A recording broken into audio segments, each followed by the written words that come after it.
हमारे चैनल को सब्सक्राइब करें और नई अपडेट्स के लिए घंटी के बटन को जरूर दबाएं। मुबारक ورځ ده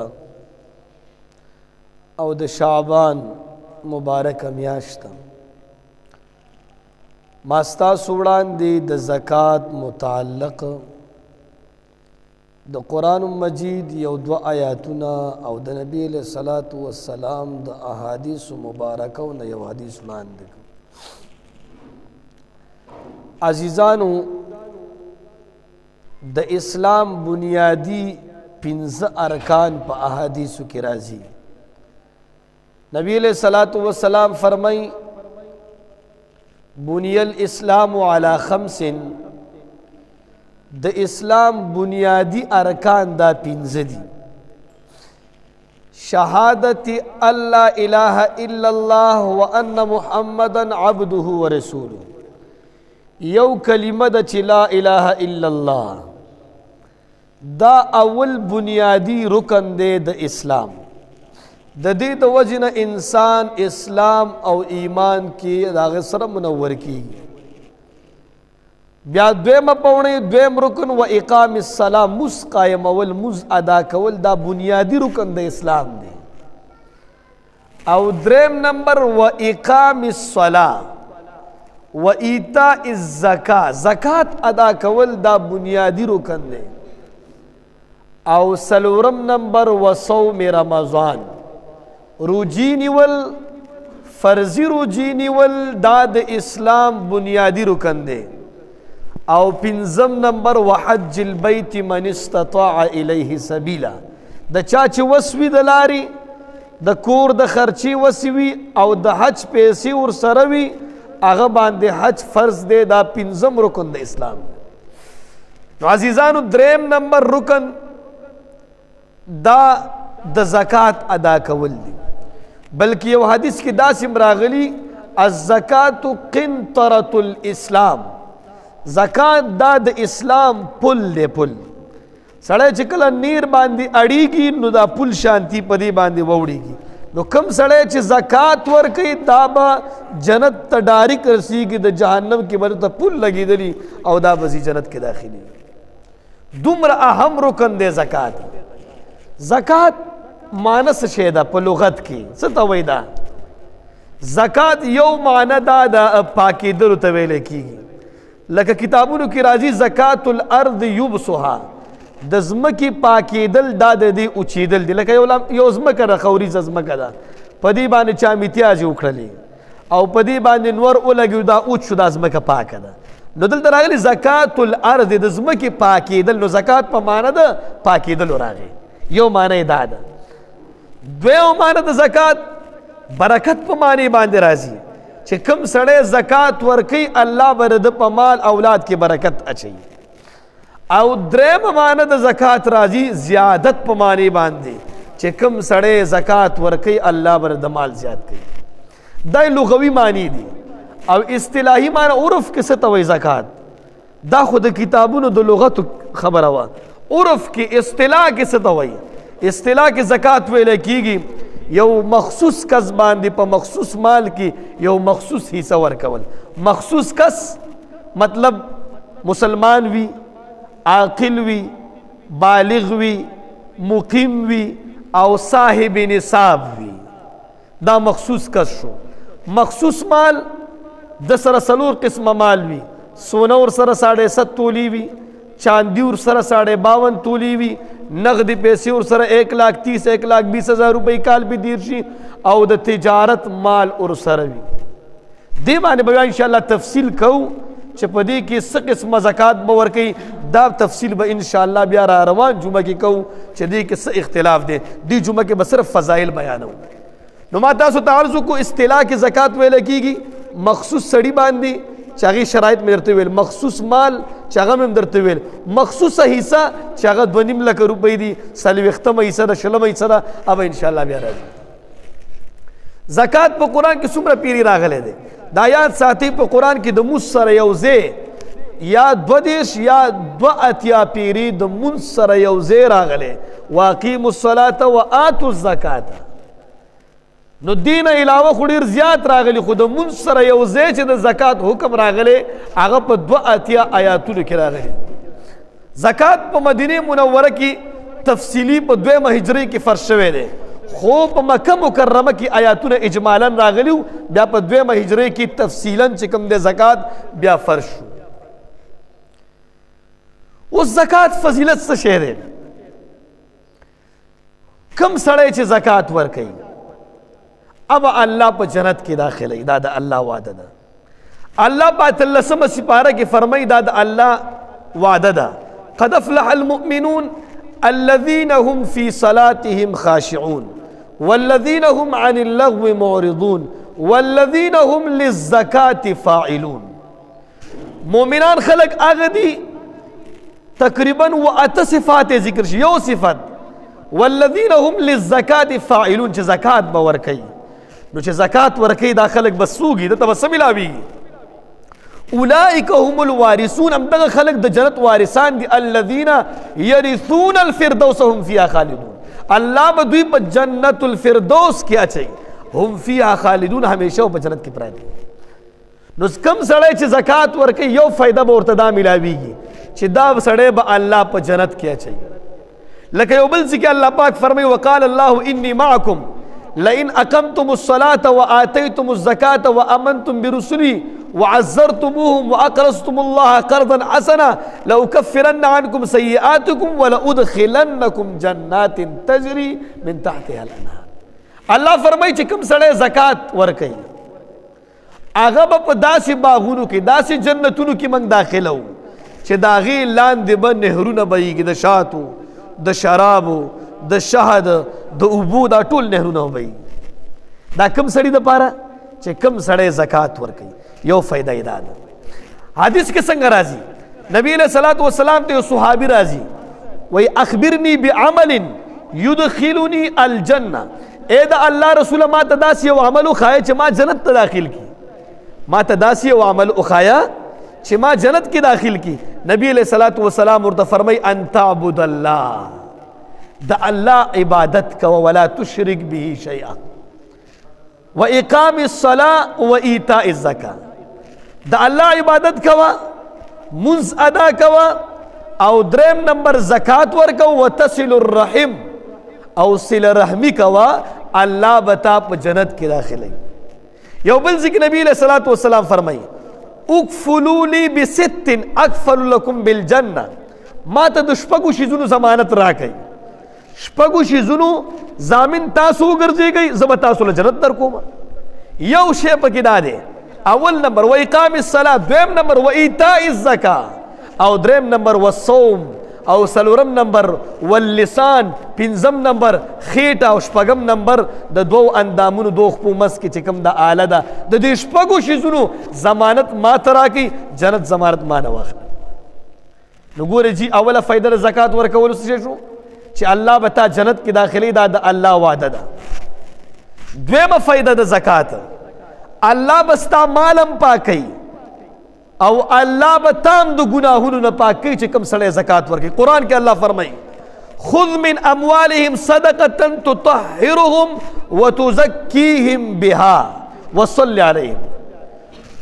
وی اے پیغمبره دوی نه زکات مال واخله، دا زکات مال سره به دوی مالم پاکیږي او دوی به مور سره د ګناهونو نه پاکیږي.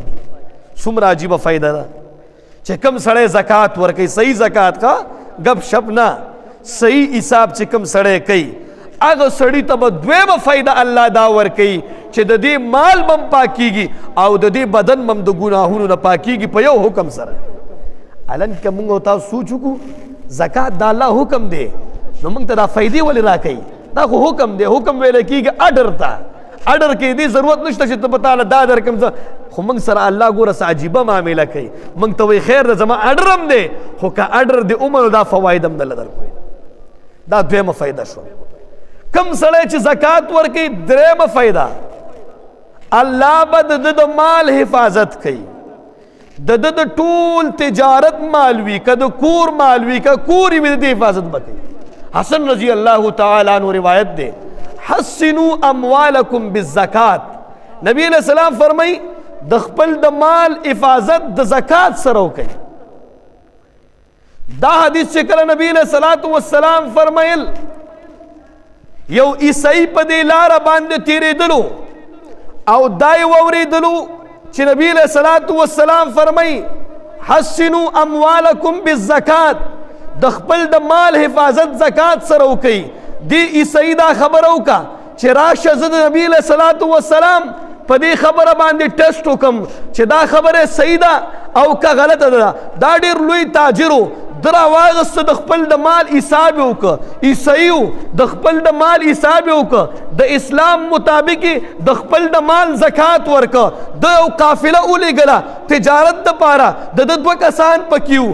د ویلې چې زما دا مال یو صحیح د خو زکات ورکړو. د ویل که د نبی علیہ السلام خبره رښتیا شوه زه به ایمان راوړم، که خبره غلطه شوه نعوذ بالله زه به نبی علیہ الصلوۃ والسلام ته تکلیف رسومه. ځکه نبی علیہ السلام دا وایي زکات ورکئ ستا د ټول مال حفاظت به کېږي.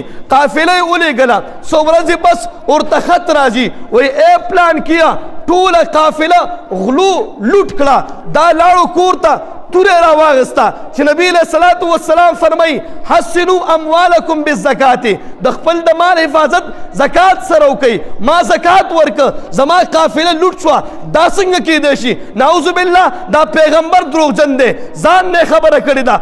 دا روان شو توره واغستله، لاره کې ورته د مرګري خط راځي چې کوم الکان لیږلي د خپل د طرف نه، وایي صاحبه موږ هم قافلې سره روان یو، ټوله قافله روانه وه، قافله مخکې شوه، زمونږ څه کار و موږ وروسته پاتې شو، ټوله قافله لوټ شوه او ستا قافله که چې کوم دا ستا مال و دا وروسته پاتې شو، ستا ټول مال محفوظ دی. توره کېغوسته نبی علیہ الصلوۃ والسلام ته لاړو، وایي ای د الله رسوله ما ته کلمه ووایه اشهد ان لا اله الا الله واشهد ان محمد رسول الله. عیسائی وخه توره راواغسته چې ټول قافله لوټ شو، ما خو د مال زکات ورکړې. او نبی علیہ السلام په منبر باندې دا خبره کړه ما اورېدلی وو. دا عیسائی وو د مال زکات ورکړه، قافله یې ولېږه، خو ډېر مال یې پکې ولېږه. وایي دا د دې پیغمبر د خولې وینا ده، که رښتیا ویلي ایمان به راوړم او که دروغ ویلي نعوذ بالله سر به ترې کټ کوم. چې کله قافلې نه خط راغی وایي مال لوټ شو، د ویل داسې حساب د دې کسانو ویل چې ټول مال لوټ د ستا مال بچ. نو حسنوا اموالکم بالزکات، د خپل د مالونو حفاظت زکات سره وکئ، زکاتونه ورکئ. دې هندوستان کې یو سړی و کتابونو لیکلي دي، وایي زکات د خپل د مال ورکولو پابندۍ سره. وایي د غرمې جمع ته لاړه، لکه څنګه چې تاسو راغلي د غرمې جمع ته لاړه، دکان یې بند کړ. دې کې یو خادم راغی، وایي باچا په ټول بازار باندې اور لګېدلی دی او چابیان یې راکړه چې زه هغه ضروري سامان چې کوم قیمتي سامان یې خو ترې وباسم که نه. دا ورته وایي زه ورک شه. د نبی علیہ السلام حدیث مبارک دی حسنوا اموالکم بالزکات، د خپل د مال حفاظت زکات سره وکئ. او الحمدلله وایي زه زکات ورکومه، ګوره به چې څه کېږي، وایي زه نه در کوم چابیانې. خادم ورته وایي حضرت وایي ټول بازار اور اخیستی دی. وایي ده چې کله مونځ وکړه نوافل یې وکړه، هغې نه پس ورته خادم راغی، وایي حضرت ټول بازار وسوځېدو، ستا د دکان نه یو دکان مخکې اور بند شو. هغه وایي د نبی علیہ السلام حدیث دی چې کوم سړی د خپل د مال زکات ورکړي د مال حفاظت به الله کوي. ټول بازار وسوځېدو او د دکان حفاظت الله وکړو. ځکه نبی علیہ السلام فرمایي حسنوا اموالکم بالزکات، د خپل د مالونو حفاظت په زکات سره وکړي. زکات چې د ورکړه د ټول مال ذمہوار به د الله وي. دا درېیمه فایده شوه د زکات د ورکولو. اول جنت کې داخلېدل دي، دویم الله به تا د ګناهونو نه پاک کوي، ستا مال به پاک کوي، دریم الله به ستا د مال حفاظت کوي، څلورم نمبر الله به ستا مال زیاتوي. الله پاک په قرآن کې فرمایي وما آتیتم من زکات تریدون وجه الله، د الله د پاره چې کوم مال زکات کې ورکوي فاولئک هم المضعفون، همدغه خلکو ته به الله مال دوچنده کوي. بل ځکه الله فرمایي یمحق الله الربا ویربی الصدقات، الله پاک سود سره مال کمی ویربی الصدقات او زکات سره مال زیاتی. دا د الله والا دا څلورمه فایده هغه کس ته به ملاویږي چې کم سړی د خپل د مال زکات صحیح طریقې سره ورکوي. پنځمه فایده، الله پاک به دې سړي باندې رحم کوي، دا به د الله په رحمت کې راځي. د قرآن یو آیات دی، ورحمتي وسعت كل شيء، زما رحمت به هر یو شي ته ملاویږي. الله چې کله دا آیات راولېږلو، شیطان ویلی چې هغه شي کې خو زم یم، ما ته هم د الله رحمت ملاویږي، او د الله رحمت چې ما ته ملو شي جنت کې به داخلېږم. ګناهګاره سړی سوچ وکړو چې الله په قرآن کې فرمایي ورحمتي وسعت كل شيء، رحمت زما هر یو شي ته شامل دی. ګناهګاره سړی په ذهن کې راغی چې الله به ما باندې رحم کوي، خو الله ورپسې آیات راولېږلو فسأكتبها للذین یتقون ویؤتون الزکاة والذین هم بآیاتنا یؤمنون. کوم سړی چې زکات ورکړي هغه ته به زما رحمت رسي. دا الله رحمت ډېر لوی دی، موږ وایو که نه غفور رحیم دی. اوس خو هر سړی به دا وایي چې غفور رحیم دی، بس باچا زه هم پکې یم که نه. هر چا باندې رحمت دی. ورحمتي وسعت كل شيء، زما رحمت به هر یو سړي ته شامل وي. الله ته خلق وویستل، وایي اوسئ صرف به پکې کم خلق پاتې کېږي، کم خلقو کې چې تقوایي ویؤتون الزکاة او زکات ورکوي، دې ته به زما رحمت رسیږي. زما د رحمت نه به دا سړی فایده اخلي، دا به زما په رحمت کې وځي. څومره ښایسته فایده ده. دا یې پنځمه فایده الله بیان کړله. شپږمه فایده د زکات د ورکولو، دا سړی به الله په آخرت کې غمجنه کوي نه. آخرت کې به دې سره د ګناهونو فکر نه وي چې ما په دنیا کې ګناهونه کړي دي. د دنیا د غمونو نه به بې فکره وي، او په آخرت کې به مر سره دا غم نه وي چې ما به الله جهنم ته بوځي.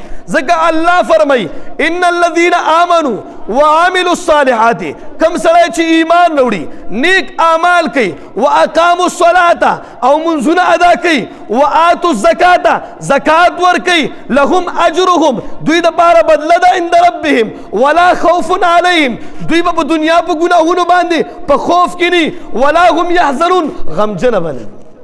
دا د الله وعده ده. بې فکره به په آخرت کې پروت دی، په حشر میدان کې بې فکره به وي، ارزي کې به بې فکري تا ته الله درکوي. دا د الله وعده ده چې کوم سړی زکات ورکوي، دا سړی به الله پاک لا خوف علیهم ولا هم یحزنون، دې باندې به نه یره وي او نه به دا غمجن وي. څومره عجیبه فایده یې ده. اووم نمبر فایده، چې کوم سړی خپل د مال زکات ورکوي، دا به کامل مؤمن وي. عن ابي هريره رضي الله تعالى عنه قال قال رسول الله صلى الله عليه وسلم ان من تمام ايمانكم ان من تمام اسلامكم ان تؤدوا زکاة اموالكم. تاسو کې کامل مسلمان هغه د نبی علیہ الصلوۃ والسلام فرمایي ان تؤدوا زکاة اموالكم، چې د خپل د مالونو زکات ورکړي، دا کامل مسلمان. خیالم دی ورته کامل مسلمان، کامل مومن.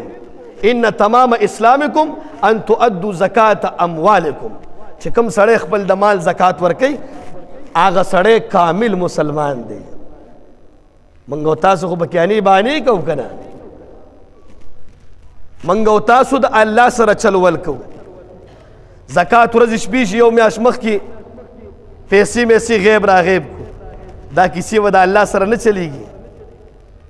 مال پروتی مړه، دا دکان به دې پیسو به یې مړه بسې. مړه څه ته وایي؟ الله حکم دی، دومره فواید هم درکوي، نو تا نه خو به څه غواړي که نه. تا نه په لکو کې 2,500 روپۍ در باندې خطابانې 11-12 ده، او تا له دومره شیزونه درکوي، دا د اته فایدې خو درته ما دا بیان کړل، نورې به هم درته بیانوم. نو څه خو وایي د کونډې زویه څه خوب وایه که نه، تا ټولې کیسې په الله پرېښې دي، ته ورته هېڅ څه صله نه ورکې. الله تا ته وایي په 1,00,000 کې 2,500 راکړه، او ما نه دا فایدې م واخله، او ستا زکات مې م قبول کو، تا ته به په هر یو پیسه باندې اجر هم ملاویږي، او ته په هغې کې م ډوک بوک کې، په هغې کې م چې کوم دی چل ول کې. دې نه ځان وساتو. دا به انشاءالله را روان جمعه کې بیانو چې د دې څه سزا ده. بله فایده یې څه شی ده؟ کم سړی چې زکات ورکوي، دا به الله د بخل نه ساتي، دا به الله بخیلانو کې نه حسابوي. بخیل سړی د الله نم لري وي. حدیث کې راغلی د انسانانو نه بم لري وي او د جنت نه بم لري وي او جهنم ته به نږدې وي. بخیل سړی په حدیث کې راغلی مؤمنانو نه بم لري وي، الله نه بم لري وي، جنت نه بم لري وي، جهنم ته به نږدې وي بخیل سړی. او سخي سړی الله ته بم نږدې، مؤمنانو ته بم نږدې وي، جنت ته بم نږدې وي، جهنم نه به لري وي. دا د نبی علیه الصلاۃ والسلام حدیث مبارک دی. نو کوم سړی چې زکات ورکوي دا به الله د بخل نه ساتي. نهمه فایده د زکات د ورکولو، الله به د خاتمه په ایمان سره کوي. دا پکې عجیبه فایده ده. خاتمه به سره کوي؟ ایمان سره به کوي. الله به خاتمه په ایمان سره کوي. یو عالم دی، ډیر لوی عالم تیر شوی، علامه ابن جریر طبری رحمت الله علیه. دی یو تفسیر خپل لیکلی، تفسیر ابن جریر. دی یو بل کتاب هم لیکو، ډیر کتابونه لیکو، ډیر لوی عالم دی. د تیره زمانه کې تیر شوی دی علامه ابن جریر طبری رحمت الله علیه. دی یو تاریخ کتاب لیکلی، تاریخ الملوک، تاریخ الامم والملوک. دا یو کتاب لیکلی، په هغې کې دا واقع لیکلی ده، خپل واقع لیکلی ده. وای موږ په مدرسه کې سبق ویل. څوک وایي؟ دی غوږ ورته کېدی. علامه ابن جریر رحمت الله علیه فرمایي وای موږ په مدرسه کې سبق ویلې. هغه ټایم کې مدرسو کې به چې چا سبق ویلې خپله خرچه به خپل ادا کوله. اوس په دې وخت کې خو که خیال هم کړي د جومات ته دا علما چې راځي چاندې دپاره، دا دې دپاره راځي چې طالبان خپله خرچه خپله نشي برداشت کولی. نو علما غریبانان یو جومات ته راشي، بل جومات ته لاړ شي، وای د مدرسې دپاره چانده ورکوي، موتا پکې لسو لوټ په دې ترخ کې ایښي، هغه ورله ورکو، هغې باندې دوړم پرتي، ډېرې ورته نه ورکو. ولې چې بیا ګناهګارېږو چې هغه مدرسې کې په طالبانو باندې لګېږي، موتا ته به ګناه رسېږي. نو دا خو موږ کوو نه چې ګناه ګټو، موږ ټول ثواب ګټو. دا یاد ساتئ، دا کوم علما چې سره د دومره پګړو راځي د سره ډېر امداد کوئ. دا خلک لوی لوی مدرسې چلی ستاسو به لسو شل روپو باندې. نو مخکې به مدرسو چاندو سره به نه چلیدل، هر یو طالب به خپله خرچه کوله. علامه ابن جریر رحمت الله علیه فرمایي وای ما علم کولو، موږ سره د کال په نیمۍ کې خرچه ختمه شوه، موږ 3-4 ملګري وو، موږ سره خرچه ختمه شوه، موږ دا وویل چې دا علم به نیمۍ کې پرېږدو، کور ته به لاړ شو، دیاړي مزدوري به وکړو، هغې نه پس به بیا راشو بقیه کتابونه به ووایو. وای موږ دا سوچ وکړو، موږ روان شو وورېږي. وای موږ راووتو، زموږ د دې مدرسې مخې ته د یو یهودي دوکان و، یهودي و جي، د هغې دوکان و. هغه ورته چېرته دي طالبانو؟ وای تاسو خو مانه سوداګانې وړلو، چېرته روانې؟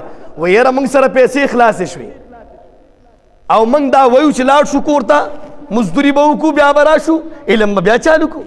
وای ښه، یهودي وایي چې موږ په کتابونو کې راغلي دي، یهودي وایي زمونږ په کتابونو کې راغلي چې کم سړی د خپل د مال زکات نیکو خلکو ته ورکي، دینداره خلکو ته ورکي، د ده خاتمه به بخیر سره وي، د ده خاتمه به په ایمان سره وي. هغه یهودي ورته وایي. دا ورته وایي صاحبه موږ پرېږده، موږ به لاړ شو مزدوري به وکړو. وایي نه، زمونږ په کتابونو کې دا خبر راغلی ده. وایي زه دا خبره ګورم چې زما ایمان خاتمه په ایمان سره کېږي او که نه به کېږي، چې کم سړی د خپل د مال زکات وباسي او نیکو دیندارو خلکو ته ورکي، زما ایمان خاتمه به ایمان سره کېږي او که نه. دې سړي دا خبره وکړه، وایي بس ما نه سودا اخلې ځئ ما، او بس همدا سوداګانې به یې ورکولې. دي علامه ابن جریر رحمت الله علیه په کتاب کې لیکي وایي ما خپلو ملګرو ته دا ویلی چې موږ به دا پیسې دله واپس کوو، ځان سره م لیکل چې کله کال پوره شي لاړ به شو بیا به وله ورکو، چې کله حساب هم وکړه پیسې هم جمع کړه، موږ لاړو، موږ څه پیدا وکړو، بیا به ورته راشو. وایي په دې موقع کې موږ حج ته لاړو، وایي موږ حج کې طواف کوو، طواف کې ګورو دا یهودي سړی زموږ نه مخکې طواف کوي. ما خپل ملګري ته وویلې چې ای زما ملګري، دا مخکې سړی چې ګوري دا هغه یهودي دکاندار نه و چې موږ له پیسې د زکات را کړي وو، موږ باندې علم کړی و. ملګری ورته وایي چې مال هم داسې ښکاري، خو دا طواف ختم کو، دا وچه کره چې ختم کو، بیا به هغې نه پس د سره میلو شو چې ته خو یهودي وي، یهودي خو مسجد اقصا له ځي، هغه بیت المقدس ته ځي، یهودي سړی خو کعبه کې هېڅ هم غم نشته، ته دلته څنګه راغلی؟ د سره میلو شو. وایي صاحبه، وایي ته خو هغه یهودي سړی نه یې؟ هغه ورته چې ګوري، وایي ته ما څنګه پېژنې؟ وی ز آغا علامہ ابن جریر چه مخ کی ابن جریر ما اس علامہ ابن جریر ما وی ز آغا ما وی خواہ وی سیبا یو واقع در تا بیانو ما و تاسو لپیسی در کولی وی ما یو رس خوب لیدنو دشپی وی ما تا نبی علیہ السلام خپل راغلو وی اے یہودی وی تا فیصلہ ستاد اسلام فیصلہ ستاد ایمان فیصلہ اللہ پا عرش کی کردی دا وی ما تے کلمہ خود نبی علیہ السلام وی ما کلمہ وی لا الہ الا اللہ لا الہ الا اللہ محمد رسول اللہ وی کلمہ میں ویلی چرا پاسی دم زما پا خلی باندی بیام کلمہ جاری ہوا ما تا خزر آگا وی خزی راتو ویلی چی بیگا مام دا خوب لیدلے دے زوی میں راگے وی مام خوب لیدلے زمانگ دا کور شپارو سو کسانو ټول دا خوبونه لیدلو او ټول په اسلام کې په هغه ورځ باندې داخل ټول په اسلام کې داخل وای ته چې ما ګوري وای زه په اسلام کې ستاسو د برکت داخل شوم ستاسو د وجه الله پاک په ایمان کې داخل کړم او وای زماغه يهودي هم خو يهودي نه یم دا د زکات د ورکولو لس فائدې تاسو ته ما بیان دا به هغه سړی ته ملاويږي چې کوم سړی د خپل د مال زکات صحیح ورکوي اول نمبر اللہ بدا جنت کی داخلی دویم نمبر اللہ بدا دی مال پاکی دریم نمبر اللہ بدا دی دا مال حفاظت کی سلورم نمبر اللہ بدا دا مال زیادتی پنزم نمبر دا اللہ پر رحمت کے برادی شپگم نمبر آخرت کے بخوف اور سرنی وم نمبر بخیلی با پکی نہیں اتم نمبر دا تبا اللہ پاک دا ایمان سر خاتمہ دا ایمان سر بے خاتمہ نو دې دپاره کوشش وکړو چا باندې زکات کیږي اني باندې پکې مو ورکړه دا الله مال دی دا الله د رضا دپاره ورکول دي د خپل د مالونو صحیح حساب وکړو او د الله والو ته غریبانانو خلکو ته چا باندې زکات کیږي هغه خلکو ته ورسو الله دې د عمل کولو توفیق را نصیب کړي